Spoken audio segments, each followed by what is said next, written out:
আমি ক্লাস 11-এর রাষ্ট্রবিজ্ঞান বিষয় পড়াবো। এর আগের দিন আমি রাষ্ট্রপতি শাসিত সরকার সম্পর্কে আলোচনা করেছিলাম। আজকে সংসদীয় বা মন্ত্রী পরিষদ পরিচালিত সরকার, পার্লামেন্টারি অর ক্যাবিনেট গভর্নমেন্ট, এই সম্পর্কে আলোচনা করব। পার্লামেন্টীয় বা মন্ত্রী পরিষদ পরিচালিত সরকারের সকল ক্ষমতা তত্ত্বগতভাবে একজন রাজা বা রাষ্ট্রপতির ওপর ন্যস্ত থাকে।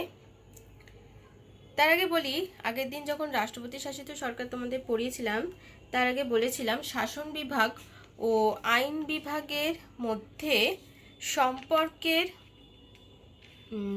ভিত্তিতে, অর্থাৎ পারস্পরিক যে সম্পর্ক শাসন বিভাগ ও আইন বিভাগের মধ্যে, সেই পারস্পরিক সম্পর্কের ভিত্তিতেই সরকার দু ধরনের হয়ে থাকে, রাষ্ট্রপতি শাসিত সরকার আর মন্ত্রী পরিষদ শাসিত সরকার বা পার্লামেন্টীয় সরকার। এবং রাষ্ট্রপতি শাসিত সরকারের ক্ষেত্রে যেটা দেখা গেছিল, যেটা বলেছিলাম, শাসন বিভাগ ও আইন বিভাগের মধ্যে ক্ষমতা স্বতন্ত্রীকরণ নীতির প্রয়োগের ভিত্তিতেই সৃষ্টি হয়েছিল রাষ্ট্রপতি শাসিত সরকারের। এবং রাষ্ট্রপতি শাসিত সরকারের ক্ষেত্রে যেটা দেখা গেছিল যে শাসন বিভাগ ও আইন বিভাগ পরস্পর পৃথক থাকে এবং উভয় বিভাগ পৃথকভাবেই দায়িত্ব সম্পাদন করে। কিন্তু মন্ত্রী পরিষদ শাসিত সরকার বা পার্লামেন্টীয় সরকারের ক্ষেত্রে দেখা যায় যে শাসন বিভাগ ও আইন বিভাগের মধ্যে ঘনিষ্ঠ যোগাযোগের ভিত্তিতেই এই শাসন ব্যবস্থা, অর্থাৎ সংসদীয় শাসন ব্যবস্থা, এটা পরিচালিত হয়ে থাকে। এবং যেটা দেখা যায় যে এই ধরনের শাসন ব্যবস্থাতে, আবারও বলছি, যে শাসন বিভাগ ও আইন বিভাগের মধ্যে পারস্পরিক সম্পর্ক থাকে। এবং যেটা বলছিলাম যে পার্লামেন্টীয় বা মন্ত্রী পরিষদ পরিচালিত সরকারের সকল ক্ষমতা তত্ত্বগতভাবে একজন রাজা বা রাষ্ট্রপতির উপর ন্যস্ত থাকে। আবারও বলছি, সকল ক্ষমতা, কি বললাম, তত্ত্বগতভাবে একজন রাজা বা রাষ্ট্রপতির উপর ন্যস্ত থাকে। রাজা বা রাষ্ট্রপতি হলেন আইনগতভাবে শাসন বিভাগের প্রধান। তিনি আইনগতভাবে সকল ক্ষমতার অধিকারী, কিন্তু প্রকৃত শাসন ক্ষমতা তার হাতে থাকে না। তিনি জাতির প্রতীক, অর্থাৎ সে রাজা হতে পারে বা কোনো দেশের ক্ষেত্রে রাষ্ট্রপতি হতে পারে। তো তিনি জাতির প্রতীক, কিন্তু জাতিকে শাসন করেন না। তিনি শাসন বিভাগের প্রধান কর্মকর্তা, কিন্তু বাস্তবে শাসন কার্য পরিচালনা করেন না। তার নামে দেশের শাসন কার্য পরিচালিত হয়ে থাকে। আর এই কারণেই যে রাজা বা রাষ্ট্রপতির কথা বলছি, অর্থাৎ যার নামে শাসন কার্য পরিচালিত হয়ে থাকে, সকল ক্ষমতা তত্ত্বগতভাবে যার হাতে থাকে, কিন্তু প্রকৃত শাসন ক্ষমতা তার হাতে থাকে না। এবং যেটা দেখা যায় যে বাস্তবে তিনি শাসন কার্য পরিচালনা করেন না, কিন্তু তার নামে দেশের শাসন কার্য পরিচালিত হয়ে থাকে। অর্থাৎ এক্ষেত্রে কার কথা বলছি, যে যিনি রাজা বা রাষ্ট্রপতি থাকেন, তাকেই নাম সর্বস্ব শাসক প্রধান বলা হয়ে থাকে। যেহেতু তাকে নাম সর্বস্ব শাসক প্রধান কেন বলা হয়ে থাকে, যেহেতু কি বললাম, যে দেখা যায় যে তত্ত্বগতভাবে সকল ক্ষমতা তার হাতে, কিন্তু যেটা দেখা যাচ্ছে যে প্রকৃত শাসন ক্ষমতা কিন্তু তার হাতে থাকে না।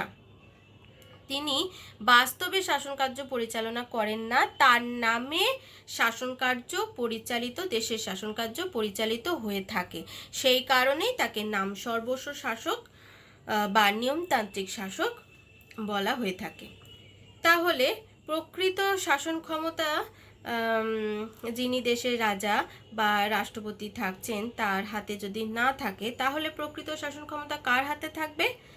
প্রকৃত শাসন ক্ষমতা সেক্ষেত্রে থাকে মন্ত্রী পরিষদের ওপর। আর এই মন্ত্রী পরিষদই হলো শাসন বিভাগের প্রকৃত কর্ণধার। মন্ত্রিসভাই রাষ্ট্রপতি বা রাজার নামে দেশের শাসন কার্য পরিচালনা করে থাকেন। আর এই কারণেই এই ধরনের শাসন ব্যবস্থাকে মন্ত্রিসভা শাসিত শাসন ব্যবস্থা বলা হয়ে থাকে। যেহেতু বললাম যে মন্ত্রিসভার হাতেই যাবতীয় শাসন কার্য পরিচালনার দায়িত্ব থাকে, এবং দেখা যায় যে মন্ত্রী পরিষদই হলো যেহেতু শাসন বিভাগের প্রকৃত কর্ণধার, আর সেই কারণেই এই ধরনের শাসন ব্যবস্থাকে মন্ত্রিসভা শাসিত শাসন ব্যবস্থা বলা হয়ে থাকে। আর এই মন্ত্রিসভা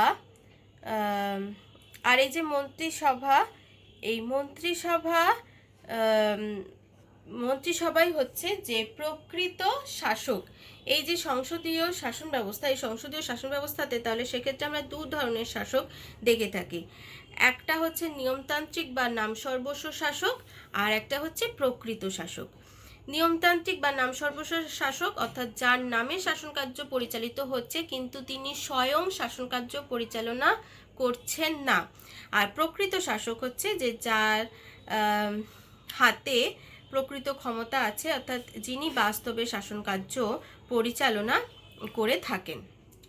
আর এই যে মন্ত্রিসভার কথা বলছি, এই মন্ত্রিসভা গঠিত হয় আইনসভার সংখ্যাগরিষ্ঠ দলের নেতৃস্থানীয় সদস্যদের নিয়ে। মন্ত্রিসভাকে তার সকল কাজের জন্য আইনসভার কাছে দায়িত্বশীল থাকতে হয়। আইনসভার সংখ্যাগরিষ্ঠ সদস্যদের আস্থার ওপর মন্ত্রিসভার স্থায়িত্ব নির্ভরশীল। আইনসভার আস্থা হারালে মন্ত্রিসভা ক্ষমতাচ্যুত হয়। তাহলে কি বললাম যে এই যে মন্ত্রিসভা কথা বলছি, মন্ত্রিসভাকেই তো আমরা দেখলাম যে রাষ্ট্রপতি বা রাজার নামে দেশের শাসন কার্য পরিচালনা করে থাকে। আর এই মন্ত্রী পরিষদই হলো শাসন বিভাগের প্রকৃত কর্ণধার। আর এই মন্ত্রিসভা গঠিত হয় কিভাবে?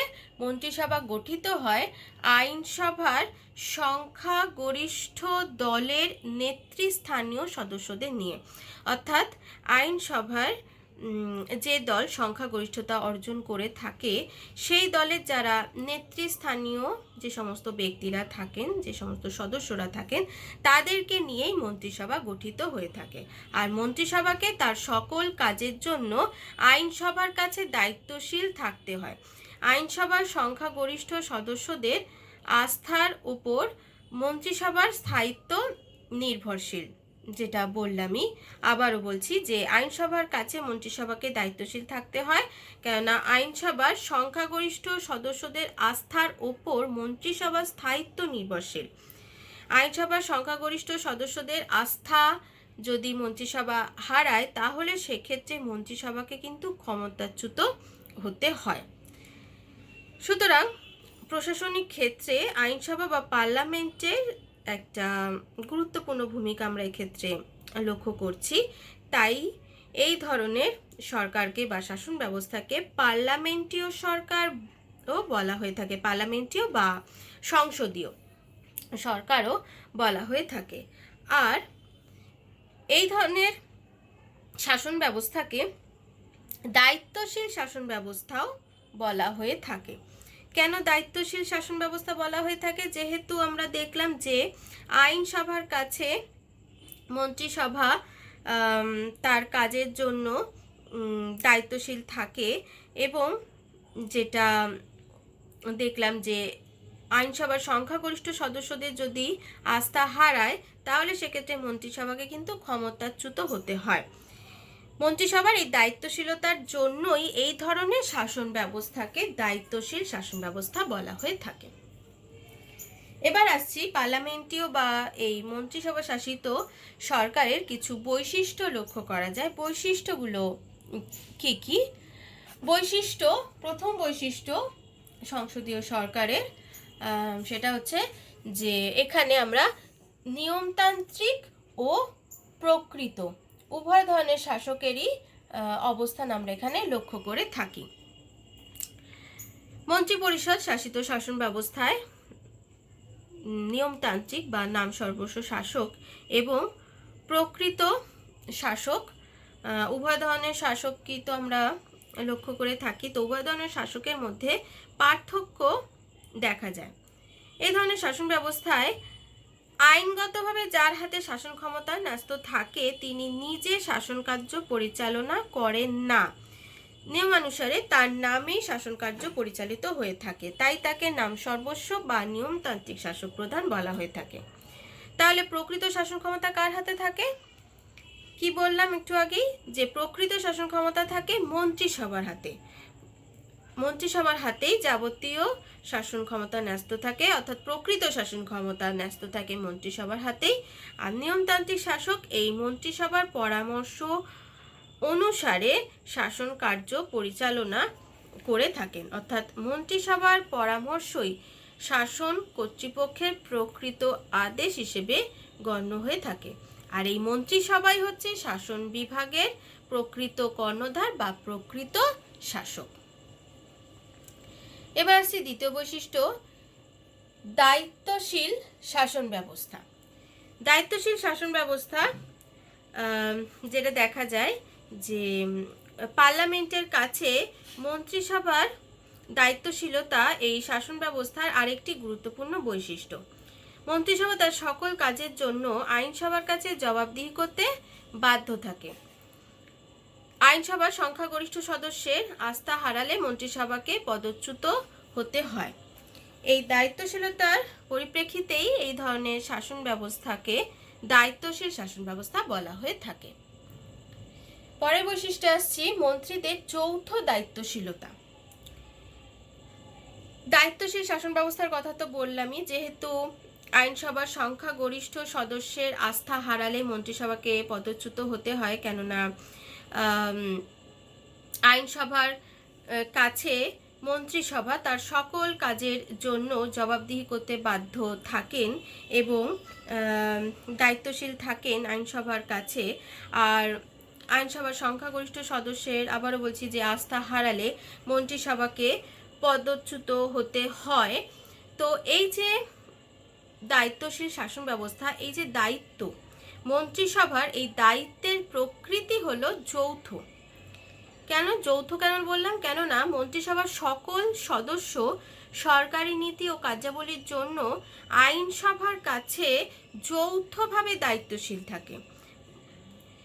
অর্থাৎ আইনসভা যদি দ্বিকক্ষ বিশিষ্ট হয় তাহলে মন্ত্রীরা সাধারণত জনপ্রিয় কক্ষ যেটা থাকে, অর্থাৎ নিম্নকক্ষ, সেই নিম্নকক্ষের কাছেই যৌথভাবে দায়িত্বশীল থাকেন। আর যৌথ দায়িত্বের অর্থ হলো যে কোনো একজন বিশেষ দপ্তরের মন্ত্রীর বিরুদ্ধে যদি অনাস্থা প্রস্তাব জ্ঞাপন করা হয়, অর্থাৎ আইনসভা সংখ্যাগরিষ্ঠ সদস্যের সমর্থনের ভিত্তিতে যদি অনাস্থা প্রস্তাব পাশ হয়, তাহলে সেক্ষেত্রে দেখা যায় যে সংশ্লিষ্ট যে মন্ত্রী, সেই মন্ত্রী সহ সমগ্র মন্ত্রিসভাকেই সেক্ষেত্রে পদচ্যুত হতে হয়।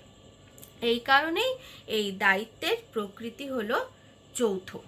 অর্থাৎ এই ধরনের দায়িত্বশীলতা হচ্ছে যৌথ দায়িত্বশীলতা। অর্থাৎ যে মন্ত্রী পরিষদ আছে, সেই মন্ত্রী পরিষদ আইনসভার নিম্নকক্ষের কাছে যৌথভাবেই দায়িত্বশীল থাকে। পরের বৈশিষ্ট্য মন্ত্রিসভার গঠন। সংসদীয় শাসন ব্যবস্থায় মন্ত্রী পরিষদ বা যে মন্ত্রিসভা সেটা গঠিত হয় সমস্বার্থ, সমচেতনা ও পারস্পরিক সহযোগিতার ভিত্তিতে। তবে সাধারণত যেটা দেখা যায় যে একই রাজনৈতিক দলের সদস্যদের নিয়ে মন্ত্রিসভা গঠিত হয় এবং এই মন্ত্রিসভায় সরকার পরিচালনা করে। সাধারণ নির্বাচনের পর কোনো একটি দল পার্লামেন্টে এককভাবে সংখ্যাগরিষ্ঠ হলে, অর্থাৎ একক সংখ্যাগরিষ্ঠতা যদি অর্জন করে থাকে, তাহলে যেটা দেখা যায় যে একক সংখ্যাগরিষ্ঠতা অর্জন করলে যে রাজনৈতিক দলটা একক সংখ্যাগরিষ্ঠতা অর্জন করেছে, সেই দলের যারা নেতৃস্থানীয় ব্যক্তিরা আছে, সেই নেতৃস্থানীয় ব্যক্তিরা বা সদস্যরা তারাই কিন্তু মন্ত্রিসভা গঠন করে থাকে। কিন্তু আইনসভায় কোনো একটা রাজনৈতিক দল এককভাবে যদি নিরঙ্কুশ সংখ্যাগরিষ্ঠতা অর্জন করতে না পারে, তাহলে সেক্ষেত্রে দেখা যায় যে একাধিক দলের সমন্বয়ে একটা যুক্তফ্রন্ট মন্ত্রিসভা বা কোয়ালিশন গভর্নমেন্ট সেক্ষেত্রে গঠিত হয়ে থাকে। অর্থাৎ আবার বলছি যে কোনো একটা রাজনৈতিক দল যদি সংখ্যাগরিষ্ঠতা নিরঙ্কুশ সংখ্যাগরিষ্ঠতা অর্জন করতে না পারে, তাহলে সেক্ষেত্রে দেখা যায় যে বাইরে থেকে আরও অন্যান্য রাজনৈতিক দল সেই দলটাকে সমর্থন জানায় এবং এইভাবে একাধিক দলের সমন্বয়ে একটা যুক্ত ফ্রন্ট মন্ত্রিসভা গঠিত হয়ে থাকে। এবার আসছি পরের বৈশিষ্ট্যে, মন্ত্রিসভা ও আইনসভার মধ্যে ঘনিষ্ঠ যোগাযোগ। আইন বিভাগ ও শাসন বিভাগের মধ্যে ঘনিষ্ঠ সম্পর্ক যেহেতু এই ধরনের শাসন ব্যবস্থায় দেখা যায়, যেহেতু এই ধরনের শাসন ব্যবস্থায় ক্ষমতা স্বতন্ত্রীকরণ নীতি লক্ষ্য করা যায় না, আর সেই কারণেই যেটা দেখা যায় যে আইন বিভাগ আর শাসন বিভাগের মধ্যে ঘনিষ্ঠ একটা সম্পর্ক আছে। আর এই ঘনিষ্ঠ সম্পর্ক পার্লামেন্টীয় শাসন ব্যবস্থার একটা উল্লেখযোগ্য বৈশিষ্ট্য। আর এই ধরনের শাসন ব্যবস্থায় প্রকৃতপক্ষে যেটা দেখা যাচ্ছে যে মন্ত্রিসভাই হচ্ছে দেশের শাসন কার্য পরিচালনা করে থাকে, অর্থাৎ মন্ত্রিসভাই হলো প্রকৃত শাসক। আর এই মন্ত্রিসভা গঠিত হয় কিভাবে? মন্ত্রিসভা গঠিত হয় যেটা বললামই, যে আইনসভার সংখ্যাগরিষ্ঠ দলের নেতৃস্থানীয় সদস্যদের নিয়ে, অর্থাৎ আইনসভায় যে দল সংখ্যাগরিষ্ঠতা অর্জন করে সেই দলের যে সমস্ত নেতৃস্থানীয় সদস্যরা আছে তাদের নিয়েই মন্ত্রিসভা গঠিত হয়। আইন প্রণয়ন হলো আইনসভার কাজ, কিন্তু অনেক সময় দেখা যায় যে এই ধরনের শাসন ব্যবস্থা অর্থাৎ সংসদীয় শাসন ব্যবস্থায় অধিকাংশ আইনের খসড়া প্রস্তাব যারা বিভাগীয় মন্ত্রীরা আছেন তারাই প্রণয়ন করেন এবং আইনসভায় পেশ করেন। সুতরাং মন্ত্রিসভা ও আইনসভার মধ্যে একটা গভীর সংযোগ সবসময়ই এই ধরনের শাসন ব্যবস্থাতে পরিলক্ষিত হয়ে থাকে। এবার পরের বৈশিষ্ট্যে আসছি। পরের বৈশিষ্ট্য হচ্ছে যে প্রধানমন্ত্রীর নেতৃত্ব। প্রধানমন্ত্রীর নেতৃত্ব হলো সংসদীয় সরকারের বা পার্লামেন্টীয় সরকারের আরেকটি গুরুত্বপূর্ণ বৈশিষ্ট্য। আইনসভার সংখ্যাগরিষ্ঠ দলের নেতা, অর্থাৎ যে আইনসভায় যে দলটা সংখ্যাগরিষ্ঠতা অর্জন করছেন সেই দলের যিনি নেতা, সেই নেতাই হলেন প্রধানমন্ত্রী। আর তার নেতৃত্বাধীনেই অর্থাৎ প্রধানমন্ত্রীর নেতৃত্বাধীনেই মন্ত্রিসভা গঠিত হয়ে থাকে। প্রধানমন্ত্রী তিনি মন্ত্রিসভার বিভিন্ন দপ্তরের কাজকর্ম তত্ত্বাবধান করে থাকেন এবং দপ্তরগুলোর মধ্যে সমন্বয় সাধন করে থাকেন। মন্ত্রিসভার অন্যান্য মন্ত্রীগণ প্রধানমন্ত্রীর পরামর্শ ক্রমে রাষ্ট্রপতি বা রাজার দ্বারা নিযুক্ত হয়ে থাকেন। আর অন্যান্য মন্ত্রীদের পদচ্যুত করার মতো কার্যকরী ক্ষমতাও প্রধানমন্ত্রীর আছে। এবার পরের বৈশিষ্ট্যে আসছি, বিরোধী দলের ভূমিকা। সংসদীয় শাসন ব্যবস্থাতে বা পার্লামেন্টীয় শাসন ব্যবস্থাতে বিরোধী দলেরও একটা গুরুত্বপূর্ণ ভূমিকা লক্ষ্য করা যায়। আর বিরোধী দলের অস্তিত্বকে পার্লামেন্টীয় শাসন ব্যবস্থায় অপরিহার্য মনে করা হয়। আইনসভায় যে দল সংখ্যাগরিষ্ঠতা অর্জন করলো সেই দল মন্ত্রিসভা বা সরকার গঠন করে, আর যে দল সংখ্যাগরিষ্ঠতা অর্জন করতে পারেন না সেই দল, অর্থাৎ তারা যারা সংখ্যাগরিষ্ঠতা অর্জন করতে পারেন না তারা বিরোধী দলের ভূমিকা পালন করেন। এই বিরোধী দলই সরকারের গঠনমূলক সমালোচনা করে থাকে। তার ফলে যেটা হয়ে থাকে যে সরকারি দল আছে সেই সরকারি দল স্বৈরাচারী হয়ে উঠতে পারে না, কেন স্বৈরাচারী হয়ে ওঠার পথে এই বিরোধী দল তারা বাধা সৃষ্টি করে এবং যার ফলে শাসন ব্যবস্থাতে গণতন্ত্রের স্বরূপ বজায় থাকে। পরের বৈশিষ্ট্য আসছে ক্যাবিনেটের সংহতি। পার্লামেন্টীয় সরকারের আরেকটা গুরুত্বপূর্ণ বৈশিষ্ট্য হলো ক্যাবিনেটের সংহতি ও গোপনীয়তা। এই ধরনের শাসন ব্যবস্থাতে, যে সংসদীয় শাসন ব্যবস্থাতে মন্ত্রিসভার মধ্যে যে মন্ত্রিসভা গঠিত হয় সেই মন্ত্রিসভার মধ্যে আরেকটি সংস্থা গঠন করা হয়, আরেকটি ক্ষুদ্রাকৃতির সংস্থা গঠন করা হয়, একেই ক্যাবিনেট বলা হয়ে থাকে। মন্ত্রিসভার যে সমস্ত গুরুত্বপূর্ণ দায়িত্বপ্রাপ্ত মন্ত্রীরা আছেন তাদেরকে নিয়ে যে সমস্ত গুরুত্বপূর্ণ দপ্তরগুলো আছে সেই সমস্ত দপ্তরের মন্ত্রীদের নিয়েই এই ক্যাবিনেট গঠিত হয়ে থাকে। আর এই ক্যাবিনেটই হলো সংসদীয় শাসন ব্যবস্থার নীতি নির্ধারণকারী সংস্থা। ক্যাবিনেট মন্ত্রীরা যারা আছেন তারা ক্যাবিনেট সভায় বিভিন্ন বিষয় নিয়ে তারা খোলাখুলিভাবে আলোচনা করে থাকেন এবং নিজেদের মত তারা ব্যক্ত করে থাকেন।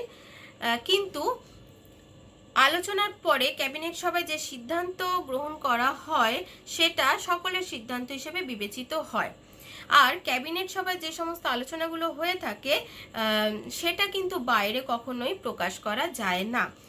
এক্ষেত্রে ক্যাবিনেটের ঐক্য, সংহতি ও গোপনীয়তা কিন্তু লক্ষ্য করা যায়।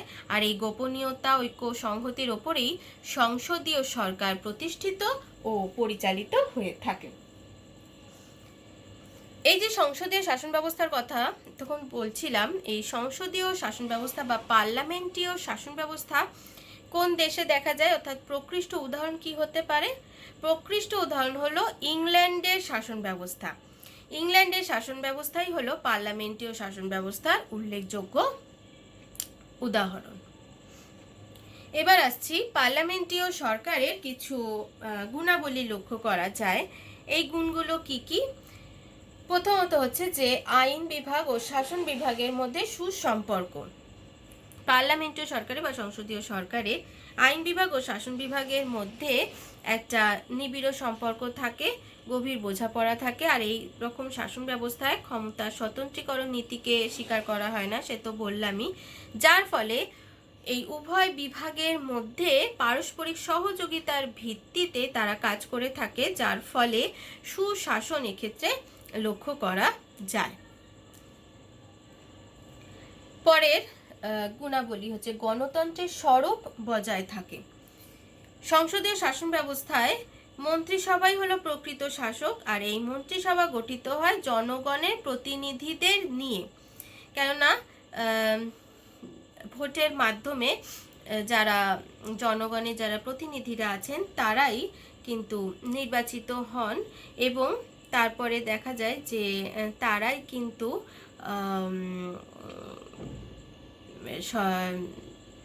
তারাই সরকারি নানা ধরনের সরকারি নীতি তারাই নির্ধারিত করে থাকেন এবং শাসন কার্য পরিচালনা করে থাকেন।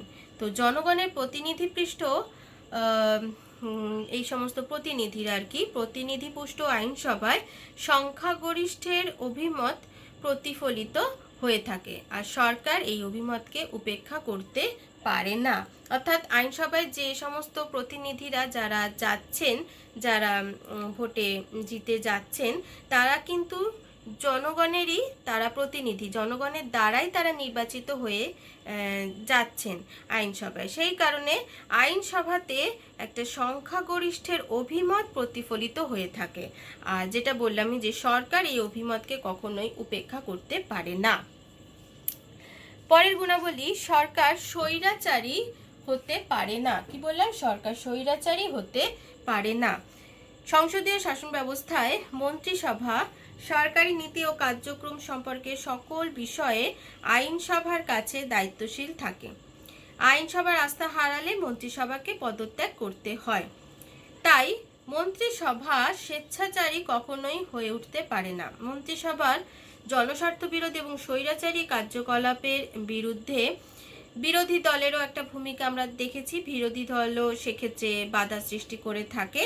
আর যেটা বললামই যে তার মন্ত্রিসভা তার কাজের জন্য, তার যাবতীয় কাজের জন্য আইনসভার কাছে তারা দায়িত্বশীল থাকে। আর আইনসভার আস্থা হারালে মন্ত্রিসভাকে কিন্তু পদচ্যুত হতে হয়। সেই কারণেই যেটা দেখা যায় যে মন্ত্রিসভা বা সরকার তারা কিন্তু কখনোই স্বৈরাচারী হয়ে উঠতে পারে না। পরের গুণাবলী হচ্ছে সরকারের স্থায়িত্ব। সরকারের স্থায়িত্ব হলো সংসদীয় সরকারের আরেকটি বড় গুণ। আইনসভার সংখ্যাগরিষ্ঠ দলের প্রতিনিধি যারা থাকেন তারাই মন্ত্রিসভা গঠন করেন। তো দলীয় সংখ্যাগরিষ্ঠতার ভিত্তিতে মন্ত্রিসভার স্থায়িত্ব সম্পর্কে মোটামুটি নিশ্চয়তা থাকে। তার ফলে মন্ত্রিসভা নিশ্চিতভাবে জনকল্যাণ সাধনে আত্মনিয়োগ করতে পারে। পরের গুণাবলীতে আসছি, নমনীয়। পার্লামেন্টীয় শাসন ব্যবস্থা বা সংসদীয় শাসন ব্যবস্থা বিশেষভাবে নমনীয় হয়ে থাকে। এই ধরনের শাসন ব্যবস্থার কাঠামোর মধ্যে যে পরিবর্তিত পরিস্থিতি, সেই পরিবর্তিত পরিস্থিতির সঙ্গে সামঞ্জস্য বজায় রেখে প্রয়োজন মতো ব্যবস্থা গ্রহণ করা যায়। প্রয়োজনের তাগিদে নিয়মতান্ত্রিক পদ্ধতিতে প্রধানমন্ত্রী বা মন্ত্রী পরিষদের পরিবর্তনের ব্যাপারে অসুবিধা হয় না। পরের গুণাবলীতে আসছি, রাজনৈতিক শিক্ষার বিস্তার। মন্ত্রী পরিষদ শাসিত শাসন ব্যবস্থায় জনগণের রাজনৈতিক শিক্ষার বিস্তার ঘটে থাকে।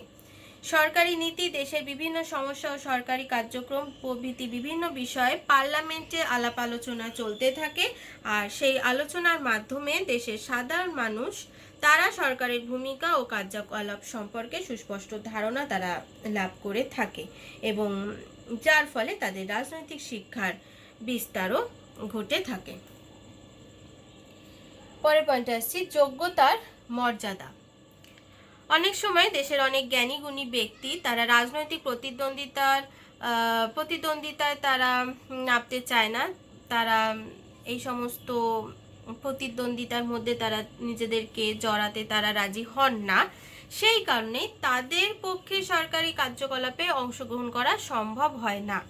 এর ফলে দেশ এই সমস্ত যোগ্য ও দক্ষ ব্যক্তির সেবা থেকে বঞ্চিত হয়। কিন্তু পার্লামেন্টারি শাসন ব্যবস্থায় যেটা দেখা যায় যে এই সমস্ত জ্ঞানীগুণী ব্যক্তি তারা নিয়মতান্ত্রিক শাসকের পদ নিয়ে তাদের পদ অনেক সময় তারা অর্জন করে থাকেন, এবং তাদেরকে এই নিয়মতান্ত্রিক শাসকের পদ দিয়ে তাদের যোগ্যতাকে অনেক সময়ই মর্যাদা দেওয়া হয়ে থাকে। পরের পয়েন্টে আসছি, রাজতন্ত্র ও গণতন্ত্রের সমন্বয়।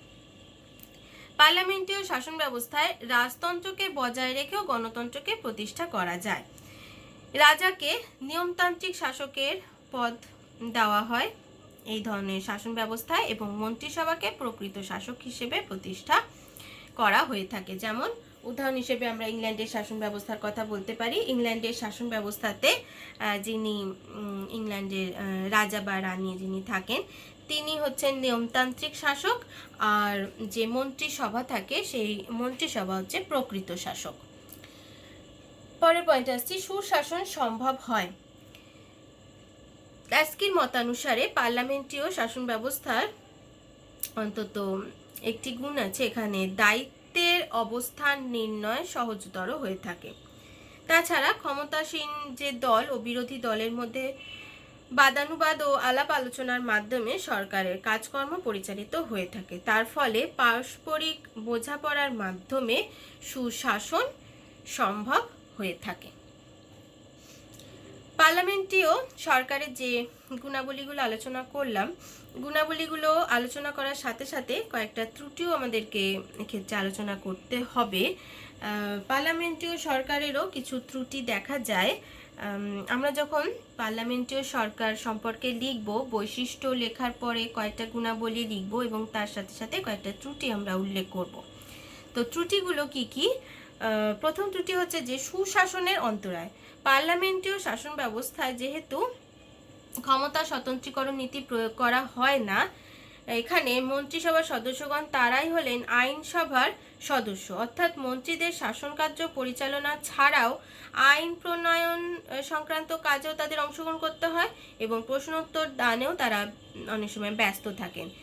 তাছাড়া মন্ত্রীদের বিভিন্ন সরকারি ও বেসরকারি অনুষ্ঠানেও তাদের যোগ দিতে হয়। এর ফলে মন্ত্রীদের অনেকটা সময় চলে যায়। এতে যারা বিভাগীয় মন্ত্রীরা যারা আছেন তাদের উৎসাহ উদ্দীপনার পুরোটাই প্রশাসনিক ক্ষেত্রে তারা নিয়োগ করতে পারেন না। দ্বিতীয়ত হচ্ছে সরকারি নীতি ও কার্যক্রমের অখণ্ডতার বিরোধী। পার্লামেন্টীয় সরকারের পরিবর্তনশীলতা বা নমনীয়তা সরকারি নীতি ও কার্যক্রমের অখণ্ডতার বিরোধী। এ ধরনের শাসন ব্যবস্থায় ঘন ঘন মন্ত্রিসভা পরিবর্তনের আশঙ্কা থাকে। এই কারণে দীর্ঘকাল স্থায়ী কোনো সরকারি নীতি অনুসরণ করা সম্ভব হয় না। পরের ত্রুটি, জরুরি অবস্থার অনুপযোগী। এই ধরনের শাসন ব্যবস্থায় সরকারি সকল সিদ্ধান্ত মন্ত্রিসভার বৈঠকে আলাপ আলোচনার মাধ্যমে গ্রহণ করা হয়ে থাকে। আর এই কারণেই কোনো বিষয় দ্রুত সিদ্ধান্ত যদি গ্রহণ করার দরকার পড়ে, তাহলে দ্রুত সিদ্ধান্ত কিন্তু কখনোই গ্রহণ করা যায় না। এই কারণেই বলা হচ্ছে যে জরুরি অবস্থার ক্ষেত্রে এই ধরনের শাসন ব্যবস্থা ভীষণভাবেই অনুপযোগী। আরেকটা ত্রুটি হচ্ছে দল ব্যবস্থার ত্রুটি। পার্লামেন্টীয় শাসন ব্যবস্থায় রাজনৈতিক দলের অস্তিত্ব অপরিহার্য। তার ফলে এই ধরনের শাসন ব্যবস্থায় দল ব্যবস্থার সকল ত্রুটি বর্তমান থাকে। যে সমস্ত দল ব্যবস্থার মধ্যে যে সমস্ত দলাদলি, দলীয় স্বার্থ সাধন, যোগ্যতার উপেক্ষা, এই সমস্ত কিছুই দেখা যায় যে শাসন ব্যবস্থার দক্ষতার হানি ঘটায়। সুতরাং দল ব্যবস্থার যে ত্রুটিগুলো, সেই ত্রুটিগুলো এই ধরনের শাসন ব্যবস্থায় লক্ষ্য করা যায়। সুতরাং সংসদীয় সরকার, আজকে যে বিষয়টা আলোচনা করলাম, সংসদীয় সরকার বা পার্লামেন্টীয় সরকার সম্পর্কে লিখতে হলে আমাদেরকে অবশ্যই পার্লামেন্টীয় সরকার কাকে বলে, পার্লামেন্টীয় সরকারের বৈশিষ্ট্যগুলো কি কি সেই সম্পর্কে লিখে কয়েকটা গুণাবলী এবং তারপর কয়েকটা ত্রুটি দিয়ে আমাদের উত্তরটা কমপ্লিট করতে হবে। আজকের পাঠের সমাপ্তি এখানেই।